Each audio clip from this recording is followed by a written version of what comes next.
kalau tidak kita nggak paksakan, kita akan mati dalam keadaan konyol dan menyesal karena tingkatan-tingkatan di surga akan hilang, percuma gitu.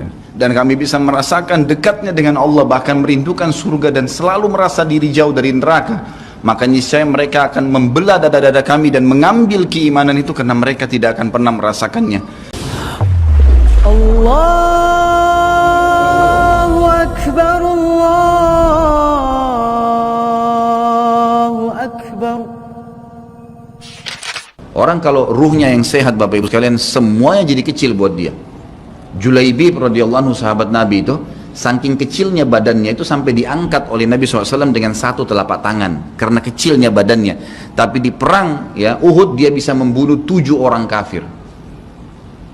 Tidak ada hubungannya dengan kecil badannya, tapi ruhnya kuat, besar. Waktu Nabi SAW balik dari perang Uhud dan terkalahkan oleh orang-orang kafir Quraisy dengan hikmah Allah Subhanahu Wa Taala, semua sahabat waktu itu mati syahid 70 orang di Uhud, sisa 630 orang bersama Nabi SAW, semuanya terluka. Dan minimal luka sahabat waktu itu minimal 7 luka, sabetan pedang, hantaman tombak, sobekan, pokoknya luka semua sahabat. Sampai ada sahabat sudah nggak bisa jalan karena kakinya sobek, punggungnya sobek, dinaikin di kuda, tiba di rumah tinggal dibaringin.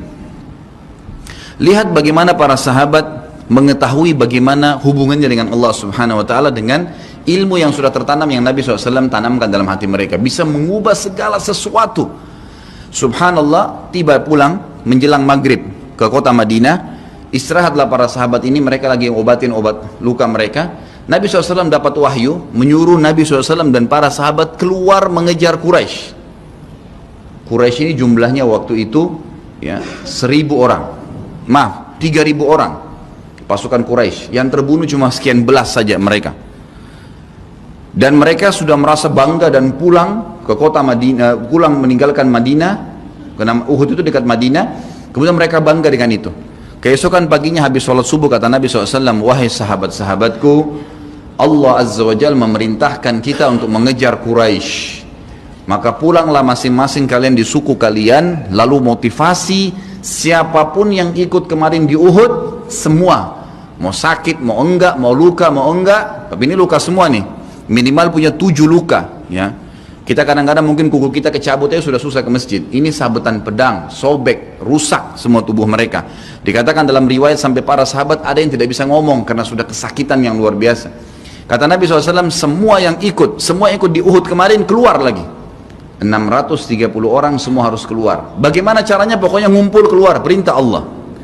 Coba bayangin, kita kadang-kadang habis olahraga saja capek, diajak keluar sama istri atau diajak keluar sama suami, kita sudah nggak mau keluar, capek biasa olahraga, atau mungkin penat, capek duduk di kantor mau istirahat. Ini habis perang, badannya disabet-sabet, diajak berperang lagi nih. Apa yang terjadi teman-teman sekalian? Pulanglah pimpinan-pimpinan suku sahabat ini, dimulai dengan Sa'ad bin Mu'adz radhiyallahu anhu, sahabat Nabi yang mulia, luar biasa ini. Orang ini pada saat meninggal, kata Nabi SAW, goncang arsy-Nya Allah dengan meninggalnya Sa'ad. Sa'ad pulang ke kaumnya lalu berkata, wahai kaumku, sesungguhnya Nabi SAW menyuruh kalian untuk kembali menyerang Quraisy. Pada saat itu mereka lagi kumpul saling ngobatin luka, dan di depan mereka yang saling ngobatin luka itu adalah Usaid bin Khudair, sahabat Nabi yang mulia. Ini sahabat Nabi yang satu dari Aus ini, kalau membaca Al-Quran malaikat turun dari langit dengarin bacaannya, luar biasa. Lagi ngobatin lukanya sambil dia berkata, waktu dikatakan Nabi SAW menyuruh kalian mengejar Quraisy, kata Usaid bin Khudair lagi ngobatin lukanya, sami'na wa ata'na, kami dengar dan kami patuh, ditinggalin lukanya. Lalu seluruh suku itu saling nopang satu sama yang lain, mendatangi masjid Nabi SAW untuk ikut berperang lagi. Nggak ada satupun yang tinggal. Ada yang luar biasa, saya terus terang nangis waktu dengar kisah itu, luar biasa. 2 orang anak muda Ansar, saya setiap kenang kisah ini selalu nangis, nggak bisa tahan karena luar biasa. Anak 2 orang ini belasan tahun umurnya, dan dua-duanya nggak bisa jalan, Bapak Ibu sekalian, nggak bisa jalan, luar biasa. Sudah sobek kakinya, sobek punggungnya, bahkan dikatakan di bagian leher ada irisan, di bagian lehernya ada irisan, gitu kan. Kesakitan. Dua-dua ini diturunkan dari kuda, ditidurkan, adik kakak nih. Tapi saya tidak ingat, namanya tidak disebutkan dalam kisah, tapi ini kisah luar biasa. Dan kemarin kebetulan Imam Masjid Haram atau saya lagi umrah nyebutin kisah itu juga. Hampir satu masjid orang menangis mendengarkan kisahnya. Dia mengatakan, waktu sampai ke telinga adik kakak ini umurnya belasan tahun ya, di bawah 20 tahun. Kalau Nabi SAW memanggil seluruh yang hadir di Uhud untuk kembali berperang. Ini mereka nggak bisa jalan nih. Si kakak bilang sama adiknya, kita nggak bisa tinggal di sini nih. Rasulullah SAW sudah memanggil kita untuk menjawab panggilan Allah. Kata adiknya, bagaimana caranya kita merangkak? Bagaimana caranya kita ke sana? Nggak ada yang bisa nopang. Ini berdua lagi sakit. Mereka cuma tinggal sama ibunya. Lalu berkata si kakak, sekali saya seret kamu, sekali kamu seret saya. Mereka saling seret satu sama yang lain, Bapak Ibu sekalian, sampai di hadapan masjid Nabi SAW. Lihat bagaimana iman mereka kepada Allah Subhanahu Wa Taala, luar biasa. Gitu ya.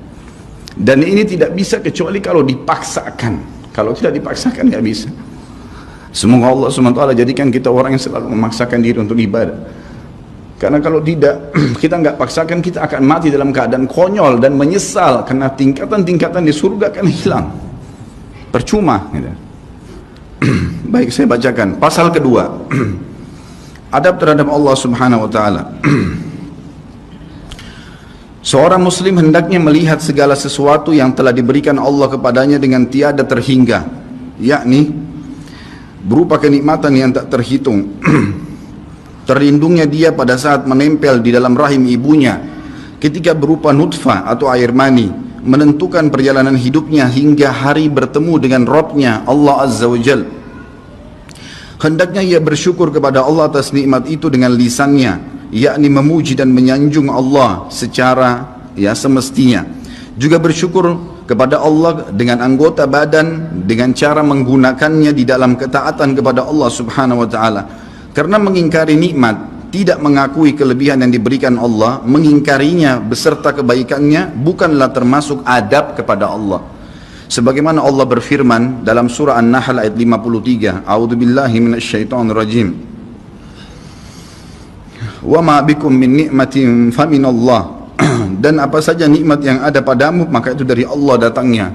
Dalam surah An-Nahl ayat 18 Allah berfirman, A'udzubillahi minasyaitonirrajim, wa in ta'uddu ni'matallahi la tuhsuha. Dan jika kalian menghitung-hitung nikmat Allah, maka kalian tidak akan mampu untuk menghitungnya. Begitu banyak nikmatnya Allah, Bapak Ibu sekalian. Kita berbuat maksiat, pelanggaran-pelanggaran, tapi Allah masih bisa memberikan kita oksigen gratis.